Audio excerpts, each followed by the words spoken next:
Hey folks, welcome once again to another episode of Talks with the Hispanic Mechanic.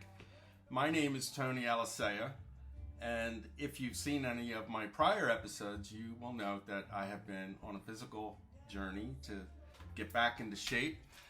And today, I have one of the trainers of the facility I go to called Lifetime Fitness. And I go to the one in Fort Washington. So all of you people that are listening here in PA, if you have not visited a Lifetime Fitness, get out there and do so. Today I have the talented Miss Heidi. Fanjoy. Thank you. What am I having a senior moment here? Okay, so we need to start working on that brain thing. But anyway. I've been a member of Lifetime now for almost 2 years. I joined in April of 2022. Okay. And, my kids have joined, and the pool was open all summer for my granddaughters. And so there's so much going on there that, if you like I said, if you haven't visited the facility, you have to. But for me, I was never a gym person. I'm the kind of guy that would pay for the membership and not go, and therefore I wasn't in shape for a really long time. But this was different. And, I joined and later met somebody that was a member there already. And I said, hey, let's take a few classes together. And, I was doing like 1 or 2 classes a week. And she said, hey, you're paying this money. If you go once or twice a week, just cancel it. You're not getting your money's worth. Sure. So I made it a pact to start checking out different classes. And I ended up after like 3 or 4 months, getting on the schedule and then scheduling the workouts, some at morning, some at night, but I was working out 5, 6, 7 days a week. Nice. So, and in that, I met Heidi, and like I do boxing classes with Heidi. I do barbell strength. There's so many other classes that they're offered there, but I thought it would be a good idea to bring Heidi in and have a session with her, just to get a little background on you and your journey with, your physical transformation, which I just heard about, which kind of like blew me away. So let's talk about where you were before and what prompted you to take this journey into getting into physical fitness and eventually becoming a trainer. I mean, that's huge. So, I was always overweight most of my life. Fitness came much later for me. I was bullied and, really kind of fell into that mindset that, this is what I've heard most of my life, so this must be my path, my lot in life. And so when you talk about being bullied, was this all through your elementary, high school education? All through that. Yep. All through that. It's so hard because it all leaves such an imprint on your psyche. Absolutely. On your Absolutely psyche. Does, for sure.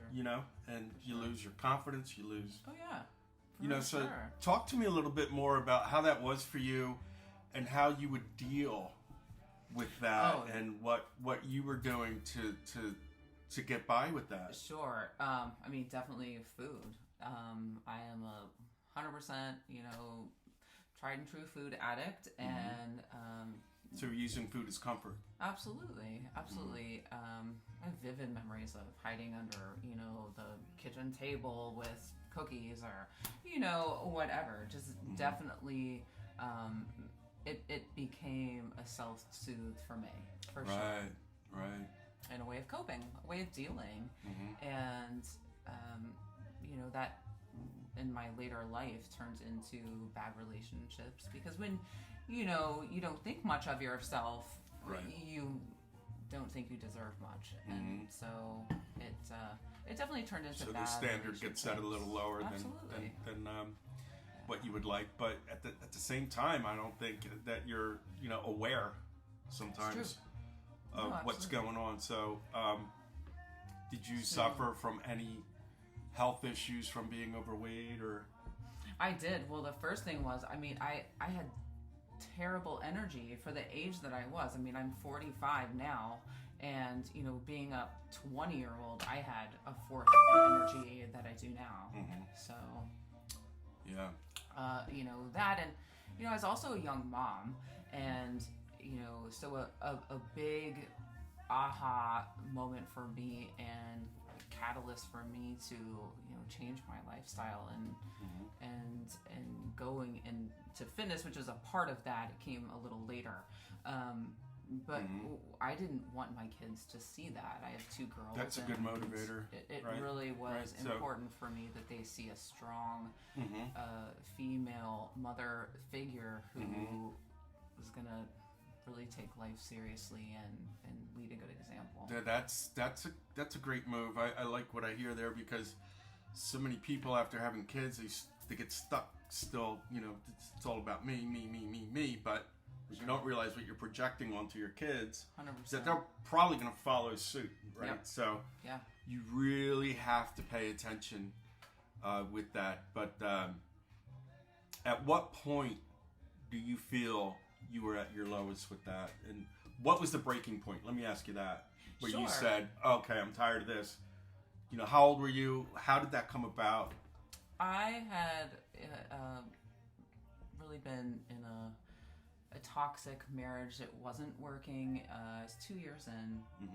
I had an infant daughter. She was not even 1 yet. I woke up one day and I didn't want to get out of bed. That literally happened one day. I did not want to get out of bed. Infant? Yeah. My daughter she wasn't even a year old, so my youngest daughter. And, You're feeling lethargic. Really it was so overwhelming on every level, emotionally, physically, it just absolutely, mentally, in every way. I just had to ask myself, can I even go on like one more second in the patterns, in choices that have been happening, and just decided that the only person that can change it is me. Wow. So you had that aha moment. Yeah, absolutely. Did you feel depressed or? I felt depressed. I felt just absolutely like caged up. I felt defeated. I felt all of those things at once. Wow. At once. And it's really kind of wild. For some reason, what popped into my head in that moment, when I feel, what's an example to me of someone who felt defeated or felt completely lost? I think lost is a great word. Call it rock bottom, maybe? Yeah, I mean, somebody hit their bottom. It made me think of in Wizard of Oz, where Dorothy, she literally was just like, what do I do? What do I do? And just kept looking everywhere else for all of the answers. And she had it the whole dang time. The whole dang time. Right. She possessed all the power and all the answers. And once she tuned out all the noise and just said, I love that. What am I doing? Let's make it happen. I love that. I just love that was you it. said. And it was over. When you said tune everything out. Yeah, the noise. Right, when you really focus in on who you are and you listen to that inner voice called intuition, right? Yeah. And it was there the whole time. You begin to find yourself, you begin to listen to that voice. Yep. What does it say to you? You can do this. That's it. Hey. Because everybody else is saying you can't, and everyone else is saying you're not good enough for A, B, and C, or you only deserve this much, or whatever. This is what's allotted for you, and only you decide that. How old were you when this happened to you? I was about to turn 30. Wow. I was about to turn 30. So, and how old were your kids? So let's see. When I was 30. Oh gosh, my daughter wasn't even. So I had a 7-year-old and a not quite 1-year-old. 8-year-old, an 8-year-old and a not quite 1-year-old. That's okay. Because they're 8 years apart. Okay, so amazing, and I give you a lot of credit for that because, for an 8-year-old, and I'm sure after a year or two that you started to work on yourself, she saw the different version of you. She did. I didn't realize it at the time. The progression, now, right? Yeah. The progression of, so kids are funny because they don't say much when they're kids, but once they get to the teenage years or as they get older, they'll come back and tell you, hey, I saw you go through this and that, and the good, the bad, the ugly, the good, For sure. So I first off tip my hat off to you for having that moment. And okay, so you decided, okay, this is over. This is the new me. Yep. And it must have been so hard to get started, because I know it was for me. Absolutely. And you mess up. The biggest mistake people make, I can do this, and they go too hard, they get discouraged, they get sore, they get injured. Same as that started to happen to me. And so tell me about how you got started, and then what led you into getting into the training piece, because to do this for yourself, but now for me, I find it a gift that you can pass it on to others. Yes. And you do it so well. So let's talk about that. So much. So for me, the first step was I needed to get out of that environment. Mm-hmm.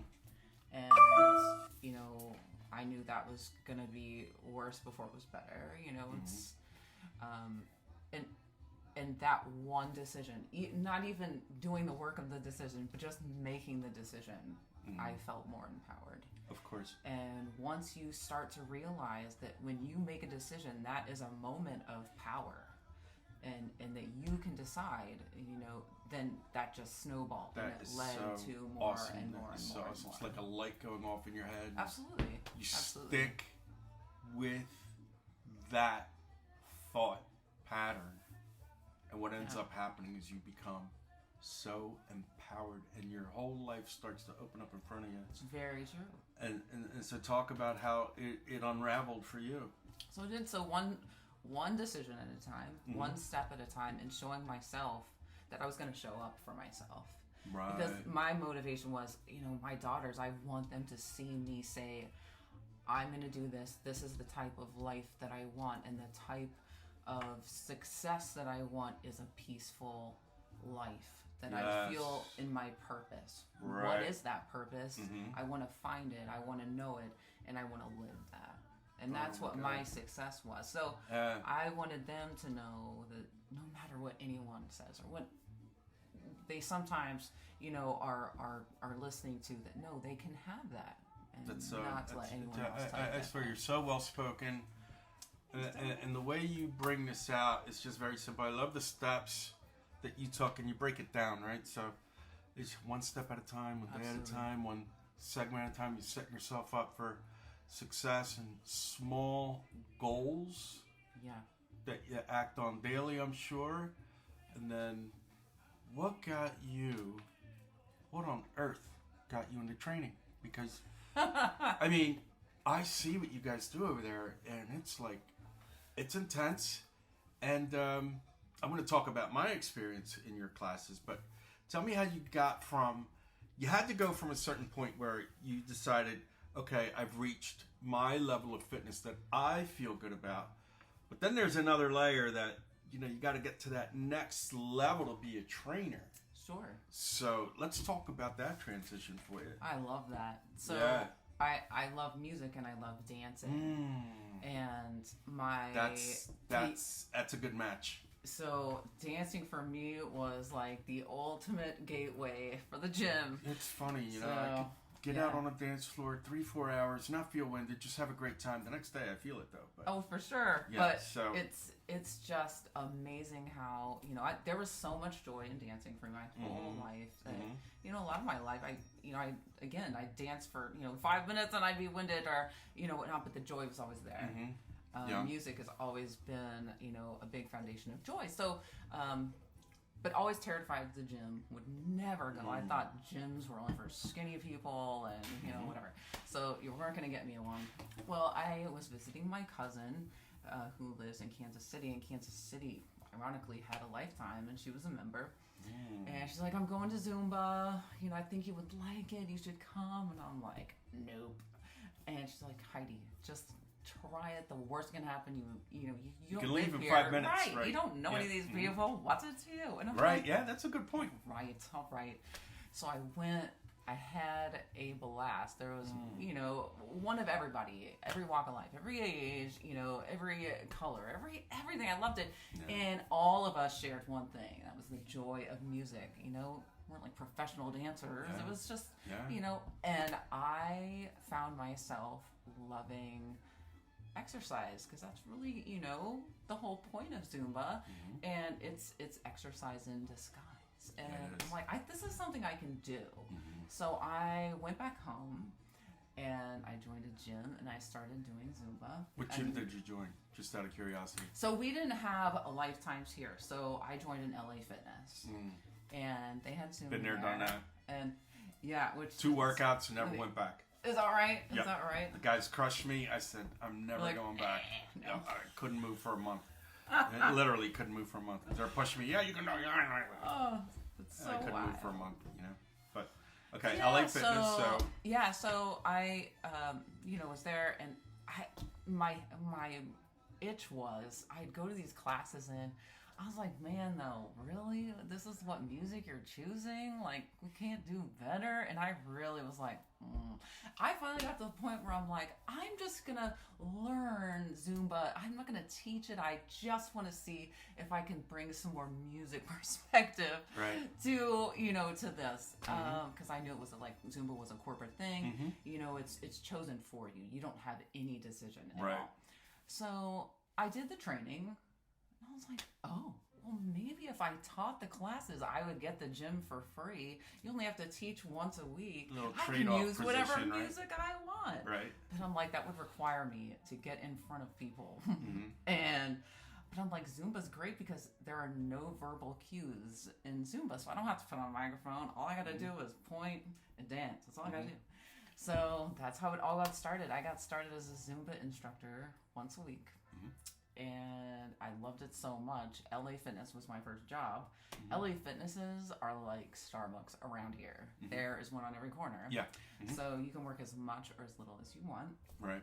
And my daytime job was I was a hairdresser, and I would just work it in all the nooks and crannies when, you know, I could get daycare, you know, right there under the same roof I was teaching. So they're arm's length away from me. It, you know, wasn't an issue in that sense, in that regard. So I fell in love with it, and I, you know, ended up at Lifetime. At Lifetime, when they opened up, they had a spa that had hairdressing, you know, they still within the building. So how long has that spot been open there? Oh, since we opened, 2017. Wow. So all Lifetimes have one, yeah. And so that was salon. You went there as a hairdresser. I went there. Well, yeah, for both. I went there to just teach Zumba, and then to work in the spa as a hairdresser. And I'll tell you, it did not take long for me to decide that this is really truly what I meant to do, because Lifetime offers education for free if you want to go into other formats. And, you know, I'm a single mom this time, so budget was really concerned for me. And, you know, getting certified for Zumba was an investment. So this really allowed me to take what I've learned and expand on it, which I was terrified, by the way, terrified. But I was lucky enough to have a great Zumba following at Lifetime. And I told them, I said, look, here's what I'm doing, guys. I'm terrified. I'm sure a lot of you have never done strength training before, but I'm going to try this, and you're welcome to try it with me. Let's see how it goes. And that's really how it worked with every format I took on at Lifetime, was that people would say, hey, let's do this. And I would end up, you know, loving it. And then confidence grew, and then I went into another format, and that's amazing. how it happened. Let me back up a little bit, because I heard you say that when you started to do the Zumba, or when you were thinking about teaching Zumba, right, that, I'd have to be in front of people, and right, so you know, I recently got over a fear of public speaking. I think it's different for everybody, right? So it kind of comes and goes for me, but now it's a thing that, you know, I like to do. But I got to tell you, when you hit your classes, now do you still teach Zumba or no? I teach dance jam, so essentially, it's Zumba, like, but I get to do the choreography and the music. Oh, I gotta hit one of those, because I haven't done one yet. Yes, you do. But I gotta compliment you when I do the ringside or the hit, or what was the other one? Barbell. Strike. Oh, Yep, right. strike Yeah, and barbell. These are all really, every class is a different format. I mean, but you're so good at bringing the best that somebody can put out. You really get the class going. And she's right. There's all different kinds of walks of life I've experienced. And, when I first got to Lifetime, I was, oh, what do I wear? More worried about what I look like. But as I started to work out and get into shape, I would notice going down on a squat, the overhang on my belly, and I said, I'm going to get stronger. I'm going to get leaner. And when you start seeing the results, and there was a time when I started looking at myself in the mirror, and I'm like, ooh, that overhang isn't there anymore. Now you're getting the flat stomach and the rib cage showing. I'm like, okay, I like this, and now I'm going to push myself even harder. And what I like about the way, especially in the boxing, you're like, who do you see in front of you? What happened to you today? Did somebody really piss you off? Come on, let's get in there, right? And I swear to God, I get so focused on that and the counts and the lead-ins to different exercise. I mean, they're spot on. It's always a great workout. And the camaraderie, because you're going to meet people that take the same classes. A big piece. And you're so great at pointing somebody out. Oh, he's into it today, or she's into it. Hey, you're killing it back there. I love it. I like the energy in the room. And now I think you just bring everybody up to that level of performance where, oh, I don't know if I can hang in there. And then there's times when you can't. Sure. And it's okay to take a break. It is okay. Yeah. There's no pressure there. But I have found that when you say hang in there, we only got 15 seconds or 30 seconds left, you hang in there. And you know what? That last 15, 20 seconds, 30 seconds, that's where the real grunt work is done. And you're pushing yourself to the next level. And you guys do a phenomenal job there. But I'm so grateful to hear your story and share it with others. And, I just find it amazing, getting to hear your story and overcoming the fact that you're literally obese as a child in your teenage years. And those are like the very formative years. I mean, and so many people never break that. And it's such a hard thing to do. And what I want to say to everybody out there, I used to be in shape, and people, places, and things. I found other things that I got into that weren't healthy, and the comeback was like overwhelming. 60 pounds overweight, 30-inch waist, no energy, type 2 diabetic. You got to start somewhere. If you want to make a change, it's like you said, the light bulb goes off in your head. You have that power. Get the noise out of your head. Make a promise to yourself. And again, I love what you said. Show up for yourself. Absolutely.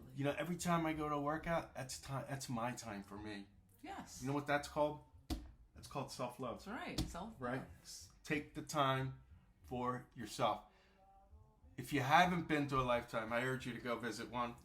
If you need to get to one, just look it up and call, and somebody will get you there for a tour. Okay? Absolutely.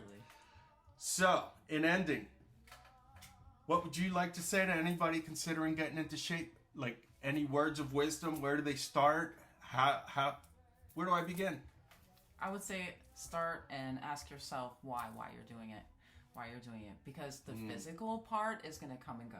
Right. Our bodies are always going to change. They're always going to look different. What is your why? I love that. Yeah, the why is so big because you're always going to come back to it, and it's always going to keep you going to that next level. Your small goal, your over time goal, your long game. So it's really all about what your true why is, and taking the time to find out what that is, and know that you've got to give yourself grace on that journey. It's not going to be perfect from the go. You've got to just really give yourself that gift. You know what? And there's an important piece I left out here that I really commend you for making me think about this. But, there have been times, just especially in the beginning, where I was really struggling and I didn't like the way I felt, or I might have injured myself, and I did too much, or I don't feel like going today. And let me tell you, the days you don't feel like going, get there. Those are the days you have the best workout. It is true. But the other thing is, with this gym in particular, if you're struggling with a class or a body part or something like that, or you want to get better with balance or stuff like that, these guys are here for you. Don't be afraid to approach them, ask them the questions. They will help you. They will give you the tips. So many times, you know, I've heard you say, hey, if you push this leg back or you move forward a little bit, you keep your head up or whatever, now you're in good form. Now you're really getting to the part of how this is done properly, and it makes a huge difference. It makes a huge difference because you know you're hitting it, and you know you're hitting it because when you leave the gym, you feel like $1 million. And guess what? The next morning, if you're sore, go back and hit it again. That's right. That's how you fix that. So That's right. It only lasts for 5 minutes. But anyway, in closing, can't say enough about this place. The trainers, as Heidi here has a test, are just amazing. And you know what? They're not there for the money, man. They're there to see you get to your goals. And believe me, if you go, you will get there. I'm living proof. So thank you so much. Thank you, Tony. For on my physical fitness journey, but also again, thanks for being here. It was really a pleasure to hear your story. I'm so glad I got to hear yours. I'm really happy amazing. happy to just pass it along. And anybody who's thinking about getting in the shape, you know, hit a Lifetime, find it, email me, thehispanicmechanic@gmail.com. Such a cool name. Thank you. All right, folks. Have a good Enjoy one. your day. Thank you. Get some exercise.